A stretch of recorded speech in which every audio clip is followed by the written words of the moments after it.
Nearly 450,000 Afghans have returned from Iran in the past month, but not so willingly. That's the tally from the UN's refugee agency after a Sunday deadline deadline imposed by Tehran for undocumented foreigners to leave.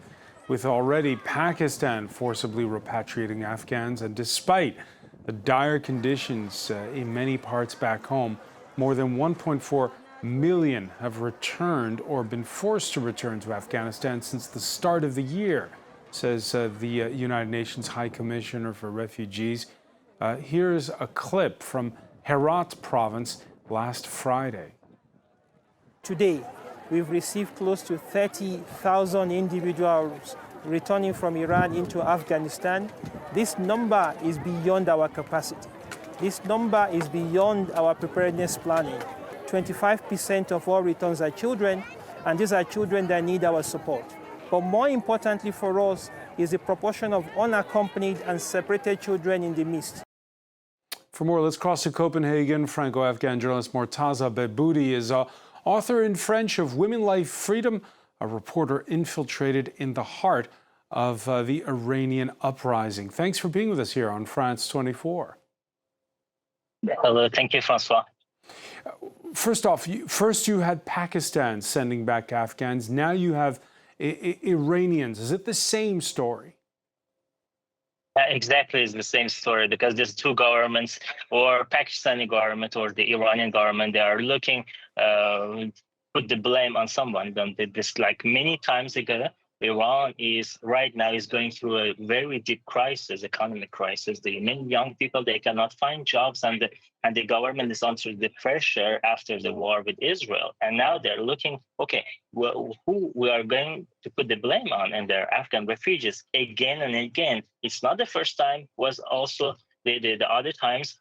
And at the same time, the media, the state media in Iran, they are spreading the rumors that saying that some Afghans arrested spying for Israel. And the people now, because they're censored everywhere, they cannot see the other side of the media. They're listening to this state media in Iran and think that all the Afghan refugees are spies for Israel. They have been beaten, Afghans. Right now, the discrimination is rising in Iran. Afghan refugees, they scared go outside. They've been arrested everywhere. Even the Iranian neighbors, they are calling the police to come to arrest them. And the worst thing is that the many shops denies to sell to Afghan refugees right now. They cannot travel inside the country. And also many employees, I mean, the employees, they refuse to pay them the salaries. And some of them also, the landlords, they don't want to pay them the deposit while they are leaving the country.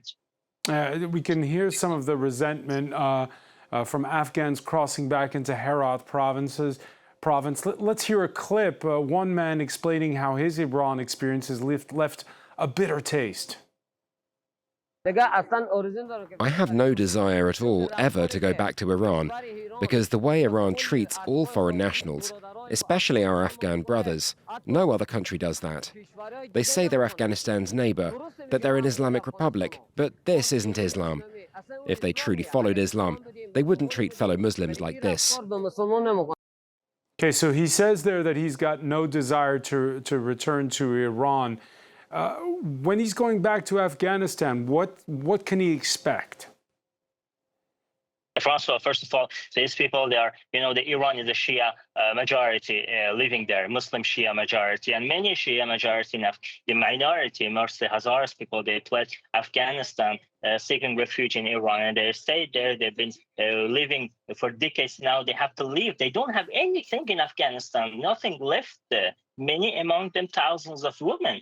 They fled Taliban since the Taliban take over. Then these women, I talked to them, many of them in Tehran, is still in big cities. They're still live in hiding. They don't know what to do. If these women forced to leave the country, Iran, to go back to Afghanistan, they face flogging, they face arrestation and detention, seeing the worst, being tortured by Taliban themselves. And while going back there in Afghanistan, they don't have any houses. The weather is extremely warm now in Herat. It goes even the maximum to 50 Celsius. And this warm weather, they are all abandoned on the streets. This is the humanitarian crisis. Even the international NGOs are alerting on this. The Taliban, they cannot solve this problem. They don't have houses to give them. They don't have the money to feed them.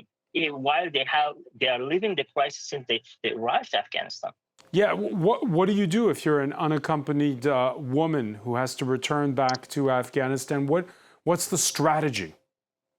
I mean, right now they were allowed to study in Iran with the student visas. They were allowed to work with the work permit. Now they go to Afghanistan. Nothing left for them in Afghanistan.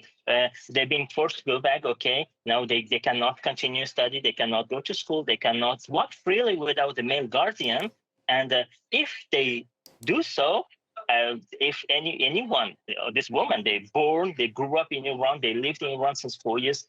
Taliban, I mean, they've been caught breaking these rules. They forced public, they face this public flogging in Afghanistan. The Taliban, they say now, okay, they're welcoming them. They're making this story that the forced displacement. They're making this out of this story. They're saying that the refugees are returning. The European, the international community must recognize us. They're making another story out of this crisis. And how have these returns, have they had any impact on relations between the Taliban and Islamabad, and between the Taliban and Tehran? Yeah, I mean, now the Tehran is using this Afghans since many years. Now they are not useful anymore. These Afghan refugees living in Iran since years and decades, they've been used to join this Fatimian brigade, where they were fighting for Assad's regime, and was founded in 2012. But now they are not useful anymore. They put the blame on them and they send them back. The Taliban, they are trying to being recognized by by their allies. The first country, Russia, recognized them. The first country publicly announced that Iran is supporting them, Pakistan are supporting. That's why they're now forcing the refugees to go back, return to Afghanistan in such a situation. How do you explain that? How do you explain the fact that Russia, in the end, became the first ones to recognize the Taliban? Russia is the first country now who accepted the first ambassador, the Taliban ambassador, welcomed him to Moscow. Now the ambassador opened, the Taliban representative is in Russia. Russia wants to open a more relation with Taliban against the Westerns, and they against the Western because they want to have more allies. Then while we have the Russia in Afghanistan, we have Iran, we have Pakistan, we have all the region. They're all anti-US. These countries, anti-US countries, they want to all get together to being a powerful source in the region in order to support each other. Now we saw the Taliban, the Iranian support the Taliban, the Russian support the Taliban, the Pakistani army support the Taliban to take over Afghanistan. But now they're the other side. Now the Russia is recognizing them. Iran is helping Taliban by sending back refugees to the country. Pakistan's the government the same. All is the same story. The being anti-US.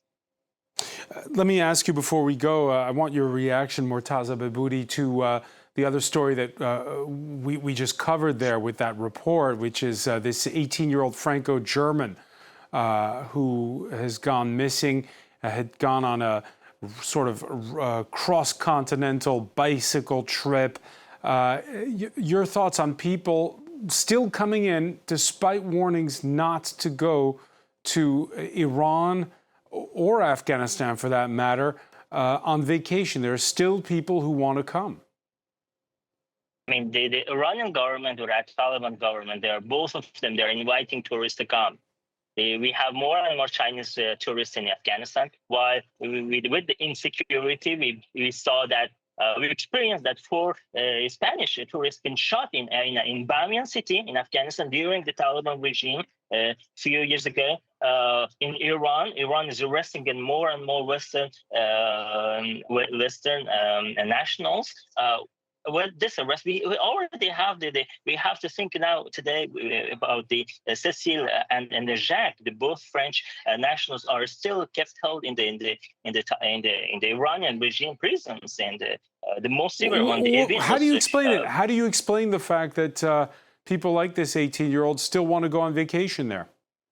And his next destination, by the way, was Afghanistan.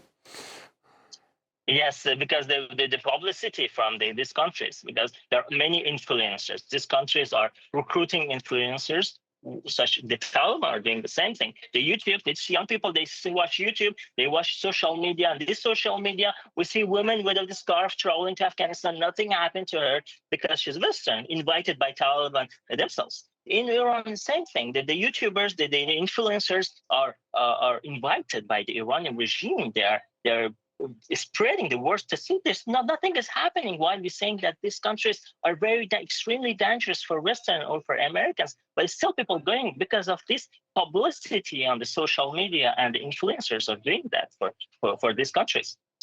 Mortaza Behboudi, many thanks for joining us here on France 24. Thank you, Pastor.